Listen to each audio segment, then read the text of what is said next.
Hello, bro. There is a very powerful productivity tactic that I use, which if you're not doing, you're missing out. This has really changed my life as a straight A student. It's on my habit tracker. I do it every single day, and it's such a good habit. The habit is called Eat the Frog, or ETF. And it can sound a bit weird at first, but hear me out. So imagine that you're in a posh restaurant, and you're gonna get served a 5-course meal.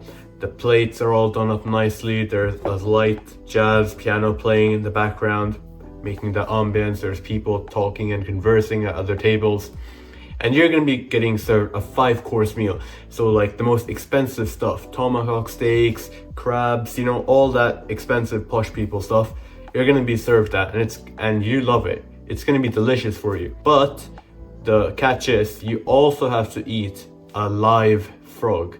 Like an actual live, disgusting, slimy frog. You have to eat one of those. Just think how disgusting that is. The catch is basically that you have to eat that frog in order to eat like the 5-course delicious meal.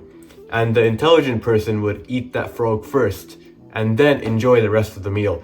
You wouldn't obviously like put out the frog till later and have all the delicious things right now, but at the end you have to eat a disgusting frog. You wouldn't do that. You would eat it first thing, get it out of the way, and then you would eat your 5-course meal and enjoy it. And that's kind of like the same thing when it comes to your work. We want to eat the frog first thing in the morning. So that involves doing the hardest task, the hardest task that you have of the day.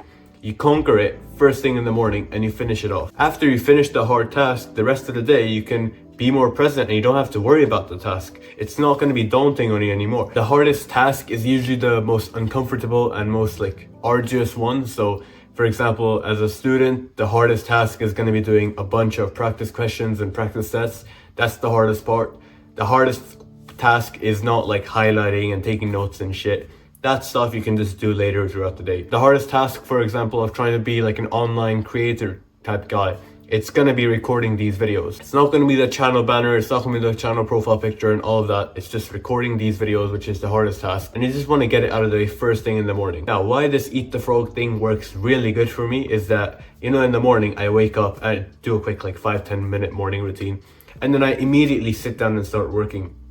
And what happens is that I'm still in this sleepy, groggy, fuzzy state where I don't really I'm not really fully conscious of what's going around.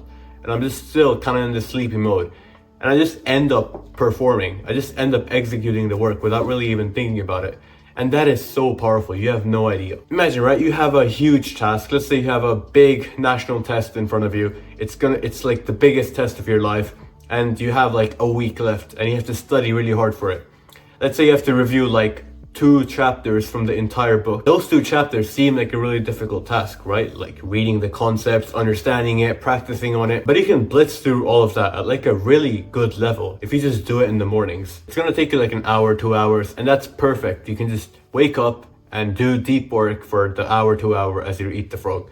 And you're gonna get that work done and it's gonna be so good. So I have Eat the Frog on my habit tracker now, been consistent at it with months. And I highly recommend you do add it to your own habit tracker if you wanna save time and be more productive and get the things that you have to do, just get them done quicker and more effectively so that you have more time for more fun stuff. Also, to do this Eat the Frog thing, and if you're a student, you're gonna have to wake up early because usually school starts around 8, 9, right?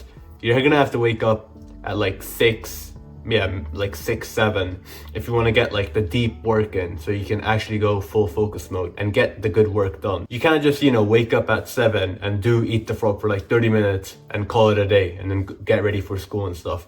You have to wake up earlier so that you can do it for hours, 1-2 hours, and you can call it a deep work session. And if you make it into deep work, then the work produced will be much better. And it's literally so fun. I wake up, I have no thoughts or anything like that. I'm literally still in my sleepy state and I just execute, man. I just execute 2 hours of quality content and I just get it done with. No thoughts. And once I'm coming out of the 1 hour, 2 hour flow state, once I'm coming out of that deep work session, I'm already done with my work. So it's so nice. The rest of the day, I don't have to go with the feeling of oh, I really should have done this practice testing. Oh, it would have been so good. Because it's already done in the morning and it's done to a very high quality. I know that for sure. So the last tip is to make sure that whatever you're doing as your Eat the Frog session is that of your highest priority. Right now, for example, my highest priority is studies because we've got a bunch of national tests and stuff coming up over the next couple of weeks. And of course, I gotta get good grades. But some days I can use the Eat the Frog power to like record videos like I'm doing now. Hope this helped you, bro. If you have any questions or anything like that, just stick them down in the comments and I'll make sure I answer each and every one. Eat the frog first thing in the morning, and I'll see you in the next one. Bye-bye.